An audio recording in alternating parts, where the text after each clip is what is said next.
beau temps et pour entendre parler, donc pour tout savoir sur les ravageurs d'olives. Voilà, Dominique. Oui, bonsoir. Donc Jean Lecomte, pas Jean Garizou, encore un autre Jean, était ingénieur au CNRS, donc travaillait au laboratoire Arago, spécialiste du cinéma scientifique et de la macrophotographie. Et il s'est intéressé à l'olivier et à ses parasites. D'abord, il a commis, comme on dirait, un ouvrage sur la mouche de l'olivier, que vous pouvez éventuellement consulter ou acquérir à la fin de la séance. Et là, il nous présente donc un autre de ses ouvrages, une autre recherche sur les ravageurs des olives. Voilà, donc Jean, à toi de jouer. Je te cède la parole. Ici, le premier écran qui parle du programme. Donc, il y a le diaporama avec les ravageurs d'olives. Alors, ce que je ne savais pas, parce que dès l'instant où j'étais parti, ma retraite, je m'étais inquiété de savoir pourquoi je n'avais jamais d'olives sur mes oliviers. J'avais quelques oliviers dans mon jardin. Et je me suis intéressé à la question en disant à ma femme, je vais faire 12 pages d'un petit livre, juste pour débroussailler un peu le problème. En fait, ça m'a mis 4 ans et demi pour arriver au bout et trouver les parasites et les parasitoïdes qui luttent naturellement contre la mouche. Ça, c'était le premier ouvrage qui a été fait, donc maintenant, ça fait 5 ans. À la suite de quoi, d'ailleurs, une fois que j'ai fait le tour du problème de la mouche de l'olive et de ses ennemis, parce que la mouche a des ennemis, j'ai constaté, je ne vais pas dire avec horreur, mais peut-être, qu'il y avait bien d'autres ravageurs des olives que la mouche. Et je me suis décidé, envers et contre tous, et même contre ma femme, qui rigole un peu, hein, de faire un deuxième livre pour compléter l'information sur les maladies des oliviers. Donc des olives et des oliviers. Donc dans ce deuxième livre, j'ai débroussaillé aussi des affaires qui étaient quasiment pas connues, c'est-à-dire, on va les voir, ça va se défiler à la suite là, que tout le monde connaît les acariens, mais que personne n'avait cité dans les publications scientifiques que les acariens étaient dévastateurs sur les oliviers. Et on va voir en détail ce qui se passe. Je suis assez fier de ça, il faut dire. Et à partir de quoi, je vais citer des noms, hein, s'il vous plaît, tout le monde n'est pas là. Vous allez voir les acariens de M. Jacques Barou, Yvan Bertha. Personne ne le sait, hein, que ces acariens ont été photographiés. Les acariens de M. Masse et Madame. Les acariens de M. Servet. M. René Vial. Et puis évidemment les miens, parce que j'ai quelques oliviers chez moi qui sont aussi en photographie. Voilà pour commencer l'entrée. Avec un raisonnement strictement scientifique, je voulais démontrer que les personnes dont je vous parle sont dans la région de Bagnous ou de Bagnous. Mais que pour élargir l'aspect géographique de l'affaire, je suis en relation avec des gens du Gard, de Saint-Rémy-de-Provence, de Saint-Génis-des-Fontaines, d'Argelès-sur-Mer, que tout le monde connaît. Et ces prélèvements de branchettes d'olivier ont été faits donc dans le Gard, dans les Bouches-du-Rhône, avec les villes que je viens de vous citer, et même d'autres d'ailleurs, autant que des branchettes venant d'Espolia, de Garrigay et de Perelada en Espagne. Donc, autrement dit, l'investigation que j'ai faite concerne quasiment toutes les régions de France et du nord de l'Espagne. Je ne suis pas allé plus au sud, mais je peux présumer qu'il y en a certainement autant. Bon, écoutez, on va commencer.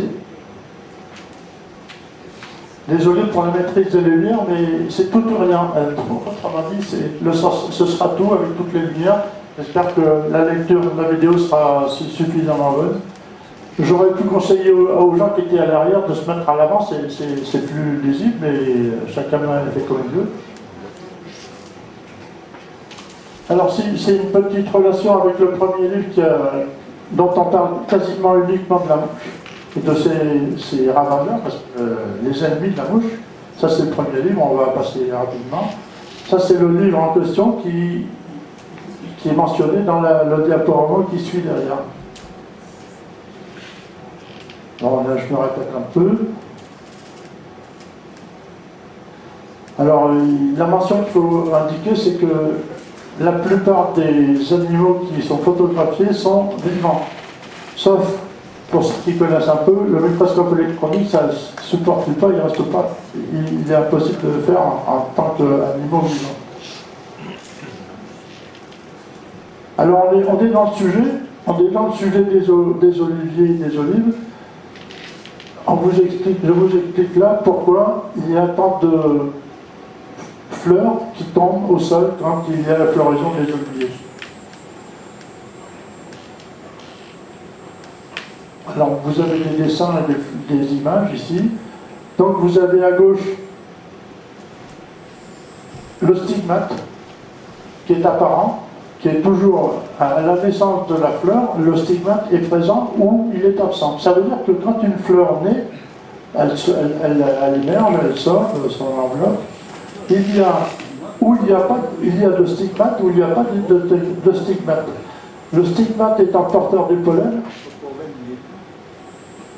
vous avez un schéma explicatif là, toujours le stigmate qui est là, vous l'avez en dessin ici, le stigmate, et à côté, vous avez les étamines qui récupèrent tous les pollens qui circulent entre l'émetteur, le stigmate, et les récepteurs qui sont les étamines. Autrement dit, je pense que tout le monde le sait, mais les oliviers n'ont pas besoin de pollinisateurs. Ils s'auto-pollinisent, et autopollinisation naturelle, par le moindre souffle de vent, les particules de pollen circulent entre l'un et l'autre. Alors vous avez ici l'inverse, un schéma sans stigmate et une fleur sans stigmate. Et dans la plupart des cas, c'était à 70% environ, nous avons compté quelques centaines, plus de 1000 fleurs, aidées de mon épouse.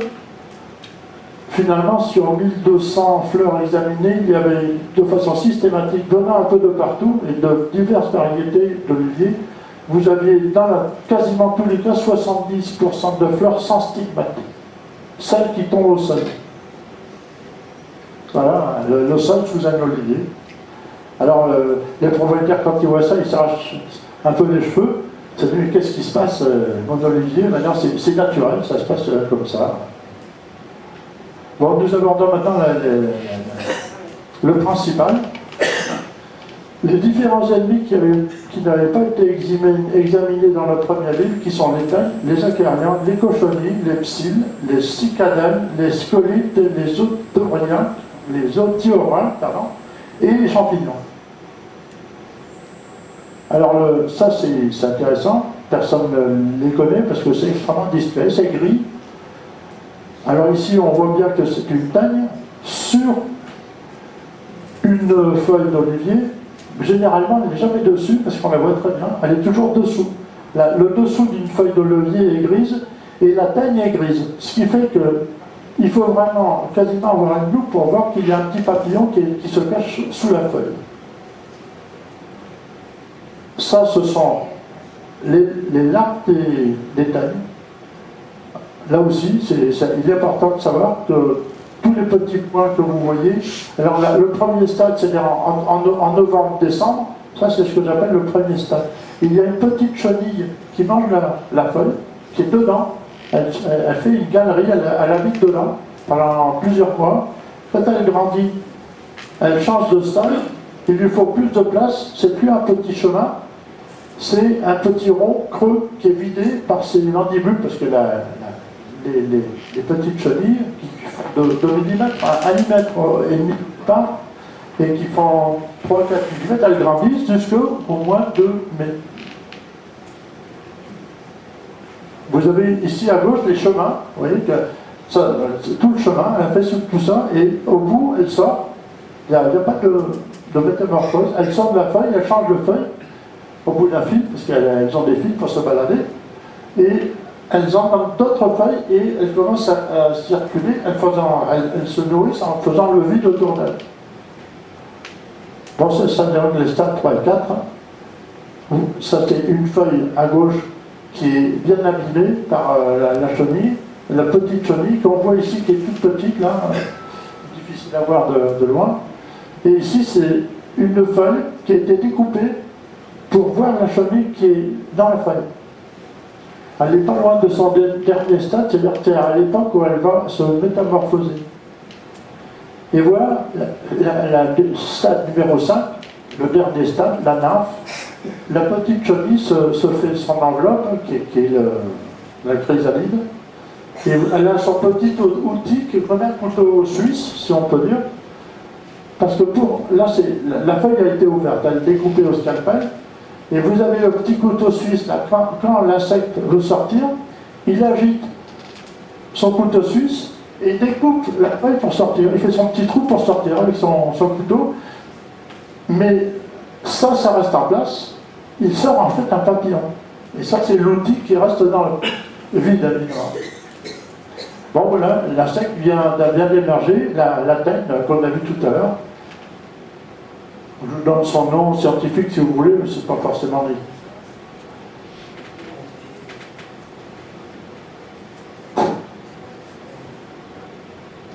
Alors, les teignes que nous venons de voir, la teigne, le papillon, teigne, très oléen pour ceux qui connaissent,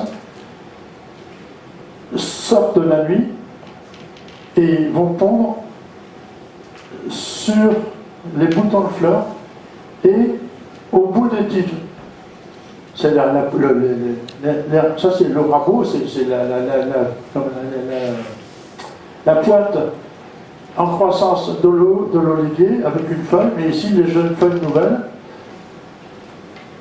Donc rappelez-vous, sur les boutons de fleurs et sur les feuilles, les rameaux de fleurs. Alors vous avez un détail de rameau. À gauche, vous avez le petit trou d'entrée et en bas, le petit trou de sortie. Et ça, c'est le rameau ouvert, découpé, qui montre le chemin qu'a suivi la petite chenille. Autant vous dire que elle fait le vide, elle mange le vide, puisqu'elle s'en nourrit. Et quand c'est trop petit, elle change de rameau et elle se déplace, comme précédemment, dans un autre rameau. Ça, c'est le premier stade. Donc, cette chenille fait, en longueur, elle fait au maximum 1,5 mm. Évidemment, tout est gris, très difficile à voir. Et quand vous voyez un trou, comme vous voyez là, ça fait 1/10 de millimètre. Donc, personne ne fait attention à ça.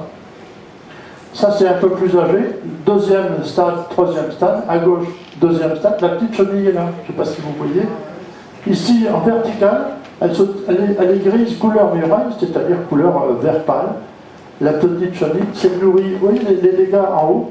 Elle a brouté ça, elle a brouté à l'intérieur. Hein.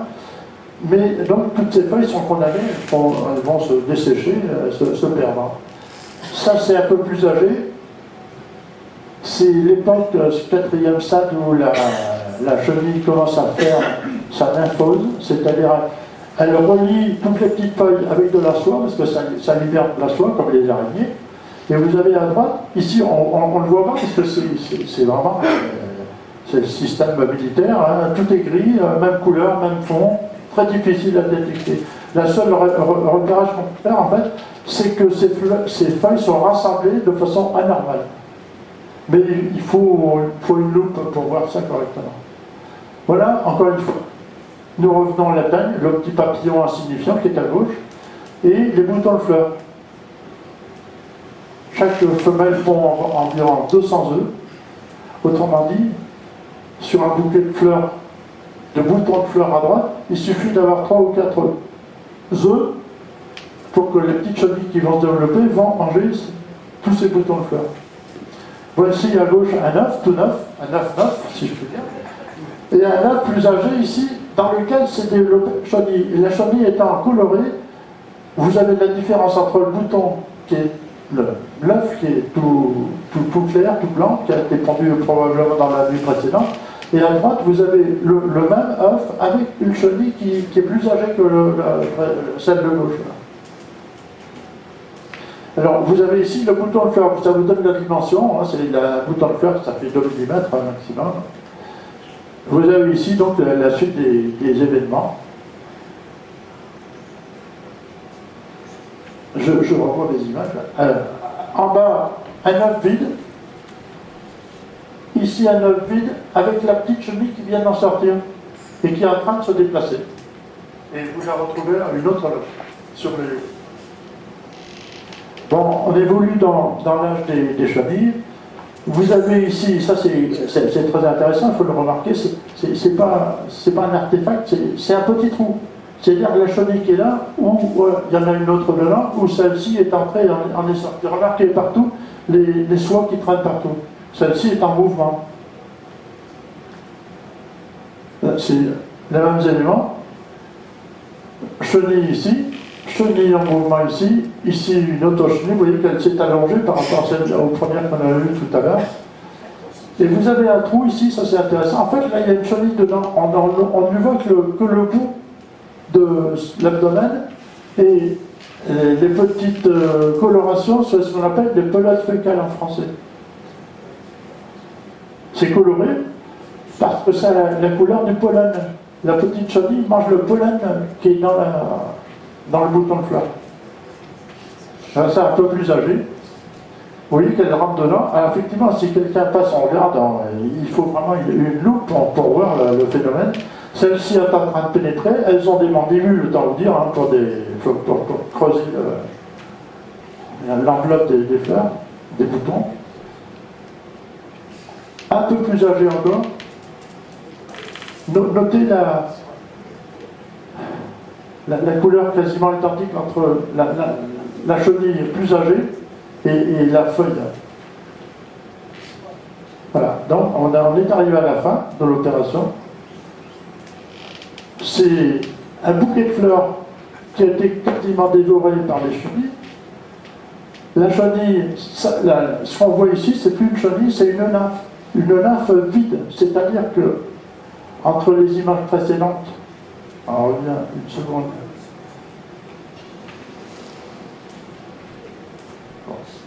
Les images, ça c'est le stade où elle fait son cocon et elle se cache dans le cocon, généralement sur ou dans une encoignure ou sous une feuille. Donc, toutes ces feuilles sont perdues, ces fleurs sont perdues, les pétales sont secs. Sauf ici, vous avez les rescapés, il y a deux rescapés, une petite olive là, et une autre petite, un peu plus âgée ici.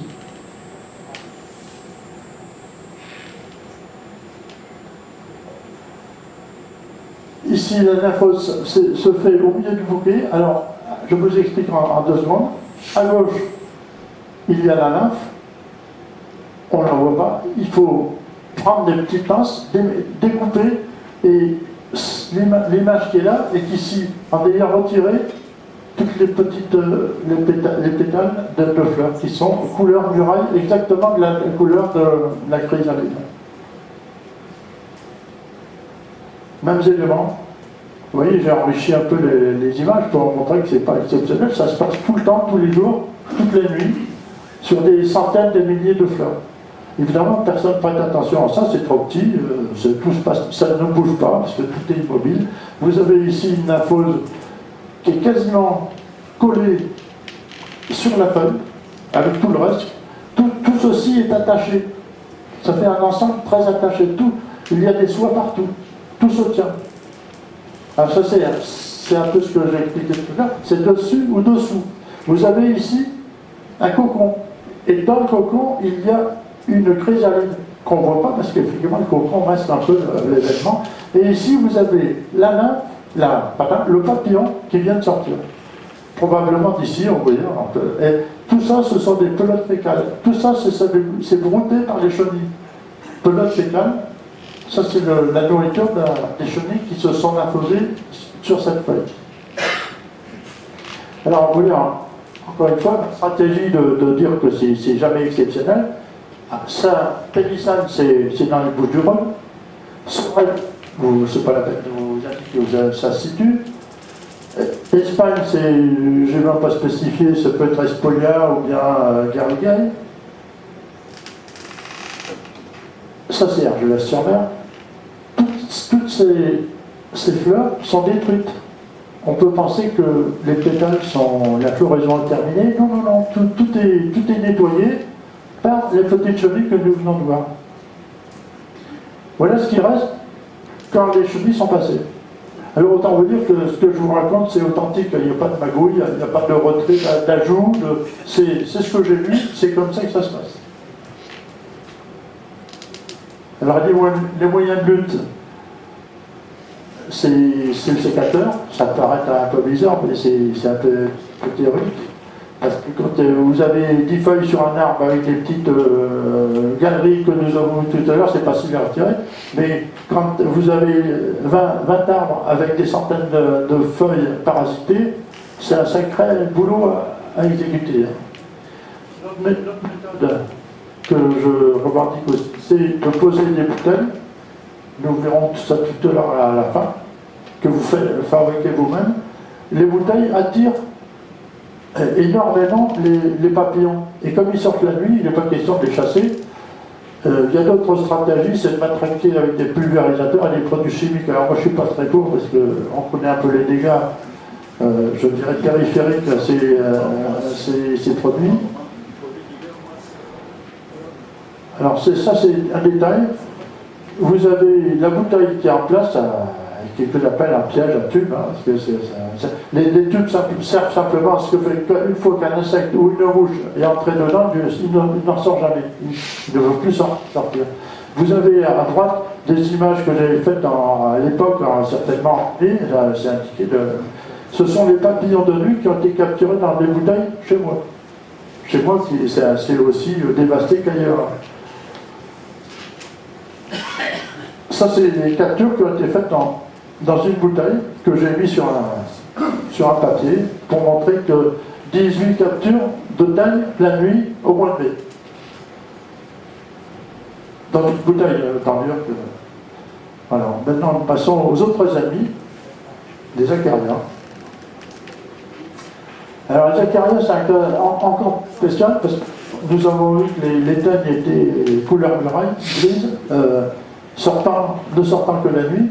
Les acariens mesurent 300 micromètres, c'est-à-dire 0,3 mm. Alors ça, une espèce, c'est Brachytideus à gauche, Formosa, et Brevipalpus olea à droite. Alors, vous avez une petite indication ici, SF et BR. Alors, SF, ça veut dire sous les feuilles. Les Brachytideus ne vivent que sous les feuilles des oliviers. Les Brevipalpus olea vivent sur les branchettes, d'où l'expression de BR pour ne pas oublier le symbole BR. Vous allez le voir un peu plus là. Voilà. Les signes apparents sans loupe. Quand vous voyez des feuilles torsadées, à droite ou à gauche, torsadées, ou là, repliées sur elles-mêmes, c'est le signe des acariens qui sont sous les feuilles. Bon, nous prenons bien le Brachytideus Formosa. Ça, c'est une photo faite au microscope électrique. C'est pas moi qui l'ai faite. Et là, je dirais. Alors, vous avez 100 microns, là, la taille. Donc, 3 fois ça, ça fait 300 microns, c'est-à-dire 0,3 mm. Couleur muraille aussi. Bon, les revers des feuilles dedans, ça va par ici, qu'on appelle aussi acariens jaunes, pour ceux qui savent un peu. Alors, d'où viennent-ils? Alors là, voilà. Ça, c'est des colonies de Brachytideus. Alors, ils passent l'hiver à l'abri sous les écailles des oliviers, dans les infractuosités, sous une feuille abîmée, etc. Mais c'est microscopique, donc on dit, même il y en a une dizaine peut-être par an, on ne sait pas, c'est tellement discret que c'est... Mais ils sont là. En mai, en juin, alors, ici c'est difficile à détecter, mais toutes les petites taches blanches qui sont là, tout autour, ce sont les mues des acariens. Ils lâchent leur mue, un peu comme les crustacés marins, et à chaque fois qu'ils grandissent, ils quittent leur carapace pour grandir un peu, et donc là, c'est un bord de feuille, une infructuosité. Là, on prend ça un peu plus loin. Ça, c'est un revers de feuille. Vous avez ici des petits ronds qui indiquent que là, il y a une colonie. Ici, il y a une colonie. Ici, il y a cet acarien qui est grossi, là, qui est là. qu'on a du mal à voir, parce qu'on est 0,3 mm. Mêmes éléments, sans les cercles. Les petites taches grises qui sont là sont les mues. Il y a des dizaines de mues d'acariens qui sont là. Ça veut dire deux choses. C'est que les mues sont restées, mais les acariens sont plus loin. Ils sont partis, ils sont ailleurs. Donc ici, mêmes éléments, le rectangle qui est là, est reproduit ici à plus fort grossissement, ça vous permet, toutes les taches colorées sont des acariens. On peut en compter là, sans aller jusqu'à les compter à pareil, il y en a à vue de nez une vingtaine. Toutes les petites taches blanches sont des mues d'acariens. Vous les avez ici, tout autour. Bon, les acariens manquants sont partis, sont sur notre feuille. Bon, regarde, on revient à notre problème, c'est-à-dire, les acariens, pourquoi sont-ils nos ennemis, en particulier, sur le lié? Vous avez ici, le cercle qui est là, c'est un bouton de fleur.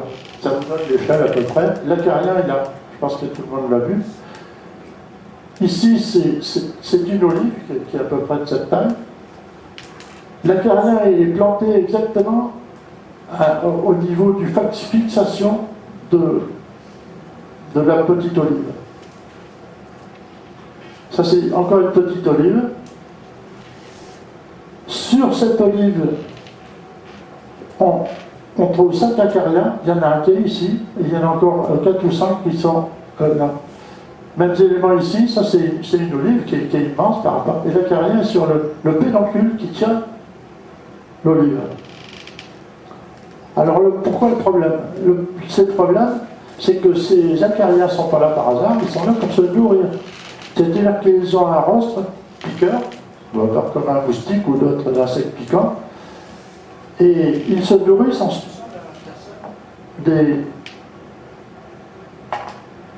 en suçant la sable des petites olives. Et en faisant cela, ils transmettent des virus à la plante, donc aux fleurs et aux pédoncules des fleurs. Alors l'explication, elle arrive maintenant. Vous avez ici en bas un acarien, et la flèche qui est là, elle va se répéter un peu plus loin, la flèche qui est là, c'est le centre de circulation de la sable. La sable ne va jamais vers l'arbre, mais toujours vers les extrémités de l'arbre, donc vers les fruits, vers les feuilles. Et la progression du virus se fait toujours dans le sens de la circulation de la sable. Autrement dit, ce bouton sec qui est là est contaminé par les virus, très probablement de cet acarien, ou probablement d'autres qui sont aussi de l'autre côté, puisqu'ils sont jamais tout seuls. Vous avez ici le pétale qui est là, et dessus l'acarien qui circule. Il y en a probablement d'autres, mais enfin, la mise au point ne permet pas de tous les voir en même temps. Voilà les dégâts qui sont produits par les acariens sur les boutons de fleurs. Là, vous allez me dire tout à l'heure, on a vu la même chose avec les teignes, les chenilles de teigne, c'est pas faux. Alors ici, il y a une astuce pour différencier, il n'y a aucune soie. C'est uniquement les boutons, je veux dire les boutons secs, il n'y a aucune zone de fixation avec des fils qui partent partout comme avec les teignes. Non, on s'élargit un peu là, donc ça c'est une colonie, et ça c'est les dégâts induits. Moi j'ai rien touché, c'est une brochette que j'ai ramassée, peut-être chez M. Servet. Hein, vous connaissez vos acariens, M. Servet? Tout à fait. Ah, d'accord. Et ici, vous avez un même paquet de fleurs, un bouquet de fleurs, desséché. Là aussi, il ne faut rien toucher, vous prenez les choses telles qu'elles arrivent, et vous avez au centre, mais c'est quasiment impossible à voir à ce niveau, vous avez un acarien qui est là, dans le rond. Alors le problème, c'est que je vous montre un acarien, dans ce bouquet de fleurs, il y a combien d'acariens? Il y en a peut-être 5, 10, qu'on ne voit pas, parce qu'ils sont pile, face, recto, verso, même couleur, ou partie plus loin. Le résultat est là. Toutes ces fleurs sont perdues. Alors ça, j'élargis encore, là, c'est toute une branche. Quasiment toutes les petits boutons de fleurs sont quasi... Il faut en avoir le... Voilà, ça c'est intéressant. Vous avez une olive ici, une olive là, une olivette, on peut dire la petite olive, Il y a, sur cette branchette, il y a 3 petites olives qui ont survécu au carnage des acariens. Toutes les autres sont arrêtées ou desséchées ou tombées. Aussi, peut-être tombées, il faut le aussi dire, parce que quand vous avez une branchette vide, oh, c'est bizarre, il n'y a rien. C'est une fois que c'est sec, ça tombe au sol. Un peu de vent et ça tombe, il n'y a plus de traces. Mêmes éléments. Boutons de fleurs détruits, desséchés. Alors, l'an dernier, j'ai été appelé, nous avons été appelés pour des raisons connexes. Ce monsieur avait connu le premier livre que j'avais fait sur l'amour. Il m'a téléphoné à m'a dit, monsieur Lecomte, vous pouvez venir me voir à Pézières-la-Rivière. Je suis à Pézières-la-Rivière. Le propriétaire là, il a 250 oliviers. Il n'a pas une olive en 2017. Alors, je ramassais quelques branchettes, j'ai examiné ça. Quand je suis arrivé à la maison, je me suis gratté le bras pendant 3 jours. Parce que c'est le bras qui portait les branchettes. Et les acariens m'étaient grimpés sur le bras et j'étais piqué de partout par des taches rouges d'acariens. Parce que ouais, c'est pas limitatif, c'est pas que les oliviers qui mangent.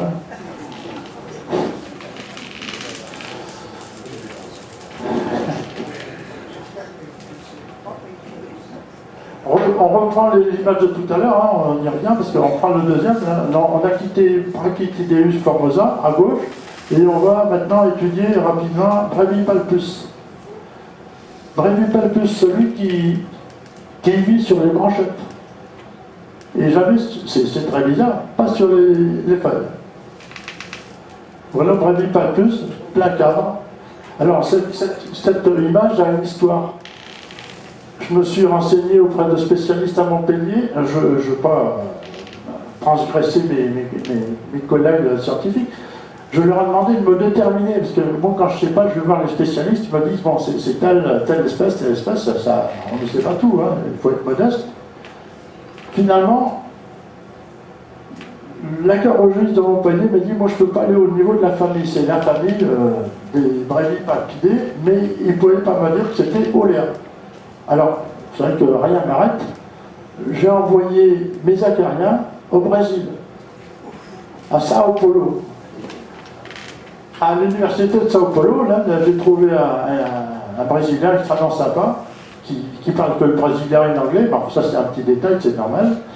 Il m'a dit, ok, je vais vous étudier ça. Alors il m'a déterminé, j'ai eu la réponse, ça a duré 1 mois, au bout d'1 mois, il m'a dit, c'est Brevipalpus olea. Mais en plus, ce professeur d'université a été tellement sympa que la photo qui est là, c'est lui qui l'a faite au Brésil. Microscope électronique à balayage. Enfin, le même pour ceux qui savent. Voilà, photo du Brésil.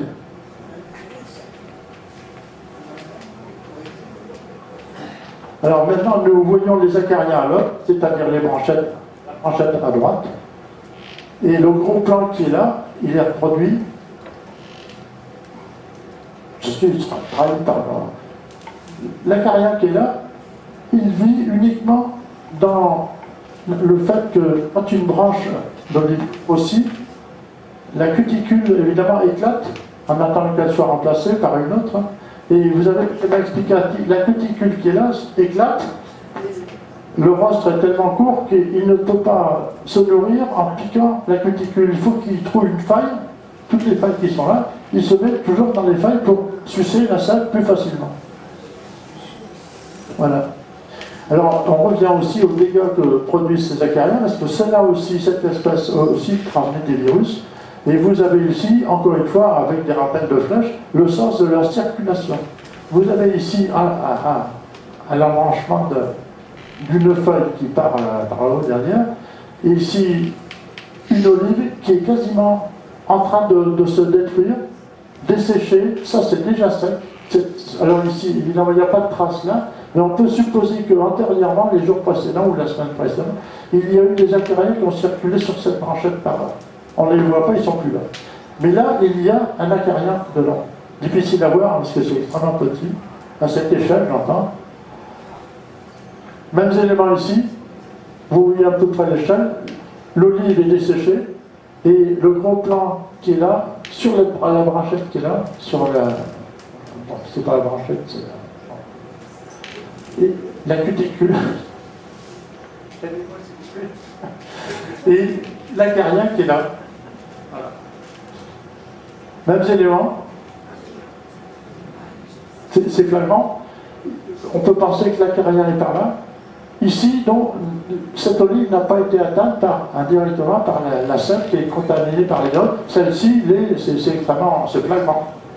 Alors, autant vous dire que, je reviens en arrière, dans 15 jours, cette olive tombe, elle a disparu.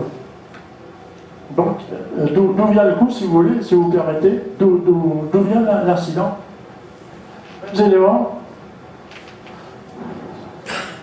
Alors ici, parfois, il y a un acarien, mais dans certains cas, selon les circonstances hasardeuses, d'ailleurs, il n'y a pas de référence particulière, il y a 10 acariens sur une branchette.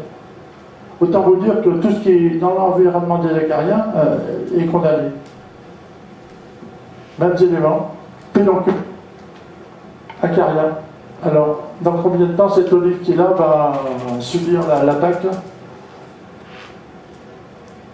Alors ici, pédoncule avec 5 acariens. Autant vous dire que dans une semaine, cette olive est en perdition. Mêmes éléments concernant la circulation. L'acarien est là, le sens de circulation est comme ça. Bon, ici, voilà, bon. Une augmente, hein, pas la peine de... On arrive à la fin, voilà. Ça c'est donc un bouquet de fleurs, de fleurs écloses ou non écloses, hein, peu importe, les acariens ne font pas la différence. Mais alors l'intérêt, c'est que vous avez quasiment des acariens très proches sur les orangers et sur les oliviers. Mais les dégâts sont identiques. C'est-à-dire que les petites fleurs d'olivier, elles sont desséchées et on retrouve les mêmes acariens ou une espèce proche. Bon, voilà, on quitte les acariens, nous approchons maintenant les cochenilles, qui passent aussi souvent inaperçues. Ça, c'est une pointe d'acarien sur une feuille. J'ai dit quoi?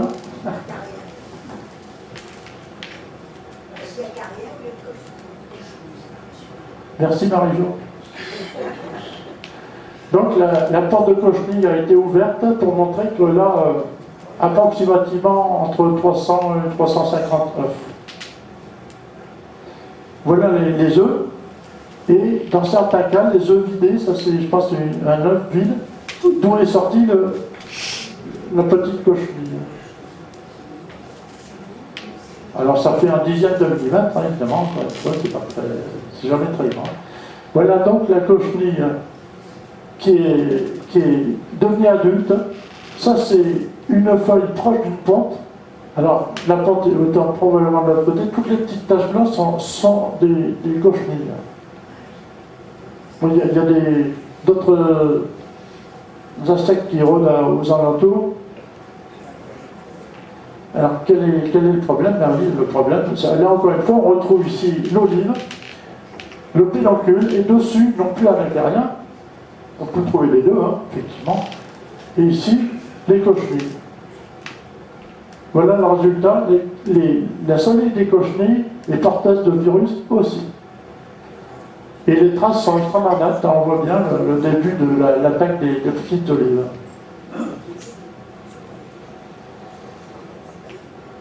Donc contamination par ces cochenilles. Alors Pseudococcus, encore une autre espèce proche, peu fréquente. Hein. Bon, je l'ai signalé parce qu'elle s'est présentée au contrôle, si vous voulez. Voilà, c'est le même sédiment, nuisible aussi. Donc on change de cochenille, on fait Cecitia olea, ça il y en a partout, hein, tout le monde connaît ça, je pense ici. Les petits cônes noirs que vous trouvez partout. C'est pas toxique, mais voilà, ça c'est les fourmis qui viennent chercher les excréments des petites cochenilles. Elles lâchent un sucre qui fait que... Hein. Alors comment vivent ces cochenilles? C'est simple, elles ont un filament pénétrant Ça c'est une cochenille retournée, et ça c'est le paquet d'œufs qui est étalé sur la feuille. Donc, approximativement 300 œufs, quoi. Alors juillet-août, dispersion, effectivement, parce qu'il n'y a rien de fixe dans ces affaires. C'est mai, juin, juillet, etc. Alors, tous les petits éléments qui apparaissent ici sont des jeunes cochenilles qui ont migré, qui sont sortis de l'œuf, de l'enveloppe retournée qui est là. Voilà, ça c'est un pédoncule avec, je ne les ai pas comptés, mais sur l'olive il y en a une dizaine, sur la branchette il y en a 7-8, alors ça fait 18-20 à chaque fois, sur les feuilles, sous les feuilles. Alors ça c'est le filament pénétrant, je dirais, qui nourrit la cochenille. En fait, ça s'appelle le stylet nourricier, qui suce en permanence la sève de l'élément sur lesquels il est. Le résultat qui arrive aussi parfois, c'est que comme il y a beaucoup de miella qui est lâché par les cochenilles, ça attire les fourmis, mais aussi ça amène des champignons, qui est ce qu'on appelle la fumagine, ce qui fait que le champignon n'attaque pas la feuille, le champignon se nourrit du sucre qu'émettent les cochenilles.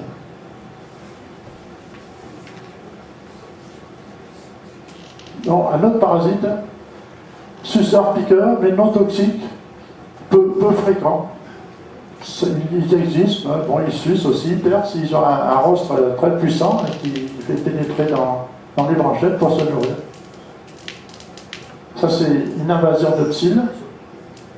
Alors, c'est extrêmement reconnaissable parce qu'au bout des rameaux, vous avez des taches blanchâtres comme du coton.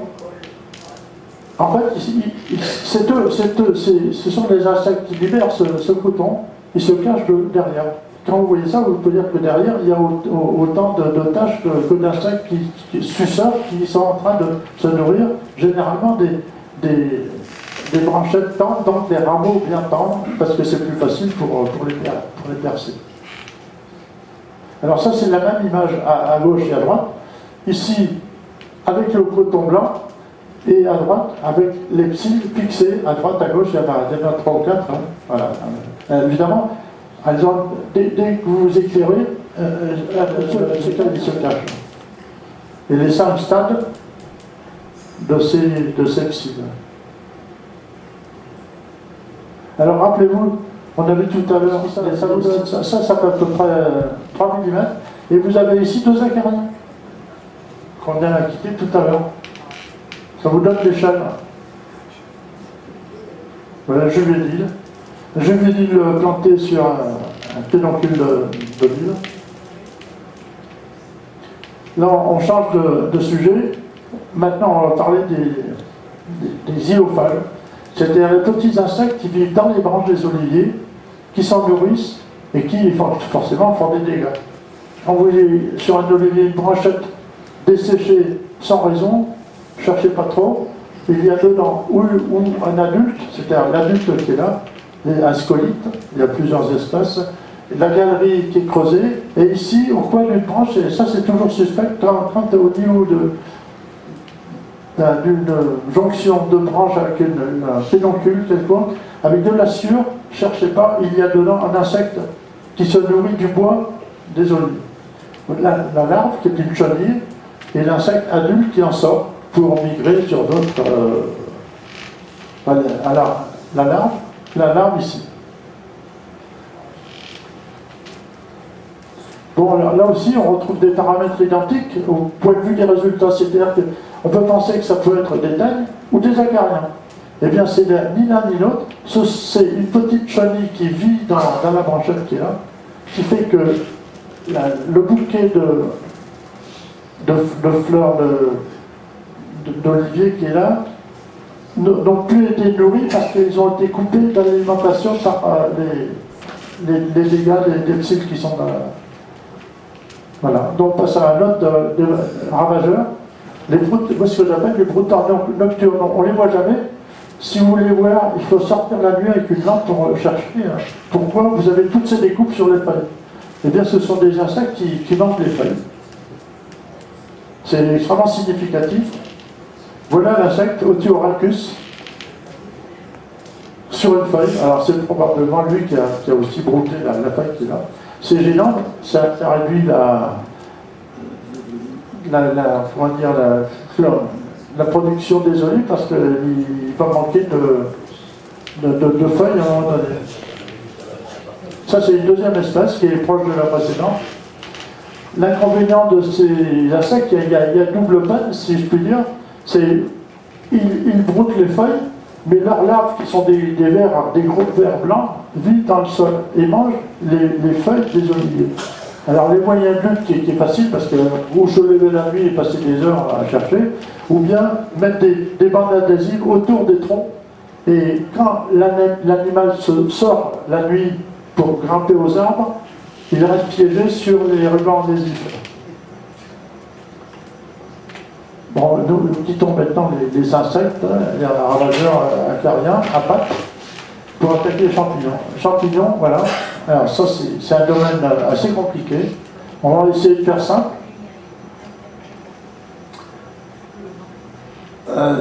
Ça, c'est l'envers d'une feuille d'olivier, avec les stomates. Il y a un petit trou par où respire la feuille, si on peut dire. Et les spores, voilà, les spores vivent sur les feuilles, tombent au sol.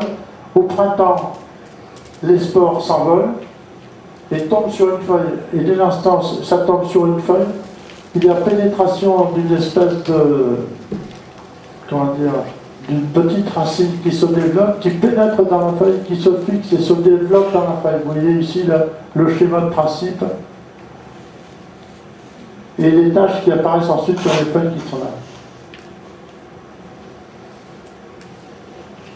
Alors, les maladies que tout le monde connaît, je pense, hein, voilà, l'œil de Pan, on appelle ça, ce sont des champignons qui se développent dans la feuille. Alors, ça commence par une petite tache, et puis toute la feuille est contaminée, et au bout d'un mois ou deux, la feuille est jaune, et elle tombe au sol. Ça, c'est une culture que j'ai faite dans une boîte de pétri, avec les champignons qu'on a vus précédemment, c'est Spilosea oleagina, ou Cyclopodium, le nom le plus connu c'est Cyclopodium. Et vous avez ici en près de vue très grossi ce qu'on appelle les émetteurs de spores, les sporanges, qui émettent chacun des milliers de petits spores qui sont achetés dans la nature. Ça c'est une photographie des filaments au microscope. Mêmes éléments.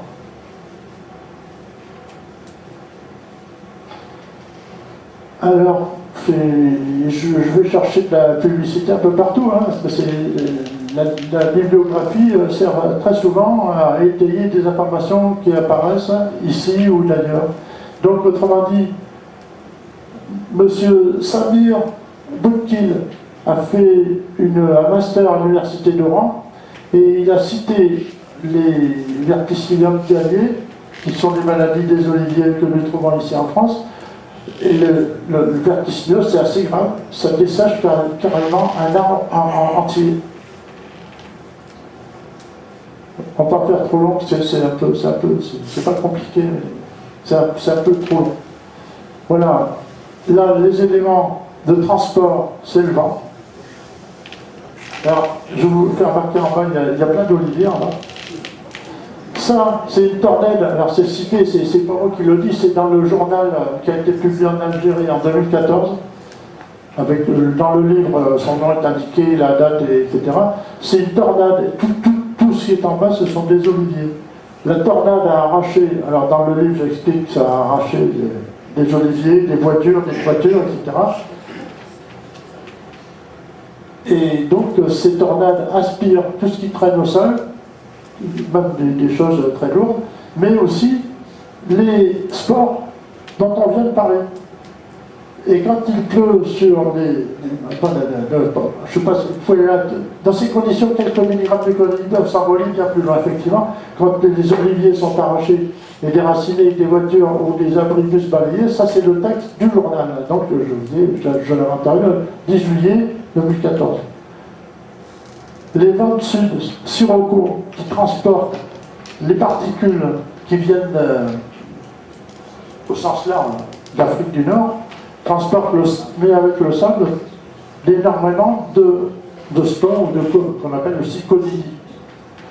Ça, c'est une photo d'image satellite qui montre tout ce qui est rouge sur des particules qui ont été arrachées des sols nord-africains ou nord-africains et qui sont étendues jusqu'au niveau de Paris et qui retombent ici sous forme de pluie colorée de jaune que vous connaissez.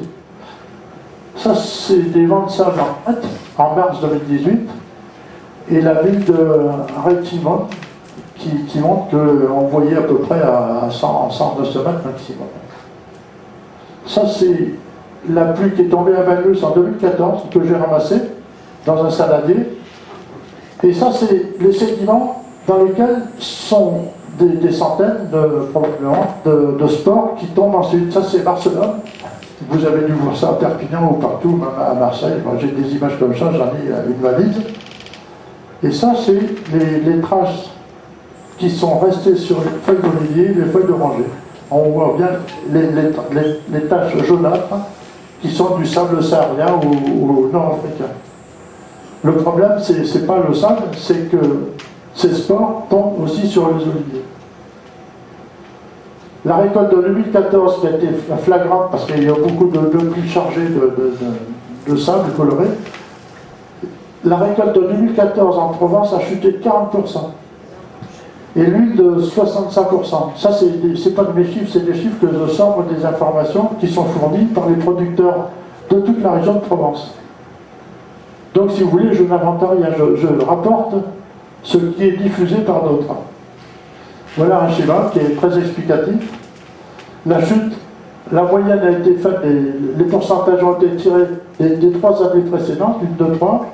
Et la quatrième, il y a une chute de 2580 tonnes en moins en 2014, qui est justifiée par les chutes de sable. Et ça, c'est ce qu'on a vu à Valence, en Provence, ce qu'on appelle des cuissons, les attaques d'olives par les champignons, par le Camarasporium dalmaticum, c'est connu dans la profession. Autant vous dire que quand un champignon attaque une olive, l'olive est fichue. Autre champignon, le plomb d'olivier, ça on sort un peu du cadre des transports aériens. Ça c'est les feuilles malades par le plomb d'olivier, qui a un nom évidemment, et ça c'est recto verso. Ça c'est la feuille n'est plus verte, elle devient couleur plomb. Vous voyez, c'est gris, tout est gris. Ça c'est... Non, j'ai sauté une image. Ça c'est le bout d'une feuille que vous avez en haut, attaqué par le champignon, et vous avez la même par transparence au microscope. C'est l'image qui est là, elle est reproduite ici au microscope, et on voit bien la différence entre ça et la zone verte où il y a encore la chlorophylle présente. Et le sens de progression, encore une fois, il est de la zone de contact vers une autre partie de la feuille. Ça, c'est une photo faite au microscope à gauche et au microscope électronique à Totavel, pour ceux qui savent, à droite. La tache que l'on voit sous les feuilles à fort grossissement, c'est une tache. On ne peut pas détailler, parce que c'est pas possible d'aller au-delà. Mais au microscope électronique, on voit bien que la tache est garnie de dizaines de petits brins noirs, c'est des filaments qui sont chargés de spores. Allô ? Vous voyez que les filaments, ici, qui sortent, sont bruns et sont chargés de centaines de petits spores dont le but est de se disperser à l'extérieur. Vous avez ici les stomates des feuilles qui permettent à la plante de respirer. Alors, c'est un schéma à droite qui vous explique en détail ce qui se passe. Les stolons qui portent les codilles. Et la même photographie au microscope électronique, on voit bien comment ça se passe à la sortie de la feuille, qui est en dessin ici reproduit pour comprendre comment se passent les émissions de spores. Alors une feuille saine à gauche, et une autre feuille, évidemment pas la même, une feuille attaquée par les champignons. Vous voyez, toutes les zones garnies de filaments noirs sont des filaments chargés de disperser les spores. Bon, les traitements existent, hein, évidemment, mais en ce qui concerne les champignons, c'est beaucoup plus compliqué. Bon, on s'approche de la fin. Maintenant, démonstration comment lutter contre les mouches dans un précédent. Mais il faut savoir que les teignes de l'olive sont aussi très attirées par les bouteilles tièdes dans lesquelles on réactive, ce qui permet d'éviter une dévastation par les teignes. Alors, les outils, il faut des bouteilles vides, un fer à souder, je vais vous faire une démonstration tout à l'heure, des tubes, et l'attractif à mettre dans la bouteille. La bouteille terminée revient à 6 tubes, qui est mieux. Quand on sait que Bayer ou d'autres les vendent à 5 ou 10 euros l'unité, voilà le principe de fonctionnement. Ça, c'est l'outil percevant. On chauffe le fer soudé. Il y aura une empreinte qui est chauffée au bout, qui fait un petit trou dans la bouteille. Et ça, c'est un gros plan du schéma dans lequel il y a des griffes qui tiennent le petit tube qui est mis en place ultérieurement. Voilà le principe. On va pas faire trop long. Voilà les bouteilles que vous verrez tout à l'heure. Alors je vous signale que personnellement je ne vends pas de bouteilles, je ne vends rien. Je vous vends des choses qui sont là, c'est au prix où ça m'a coûté, je tiens à préciser. Voilà les résultats des captures. Mais ça, j'en ai aussi des valises. C'était l'an dernier, au mois de juin. Toutes les teignes il y a des mouches de l'olive un peu partout, là, on les a collées, hein, celle-là. Mais toutes ces teignes, vous voyez que mai, juin, les premières teignes arrivent en mai, elles se développent, elles font des petits, ça dure tous les jours, tous les 15 jours, tous les 8 jours, il y en a partout. Donc c'est la deuxième génération à cette époque-là.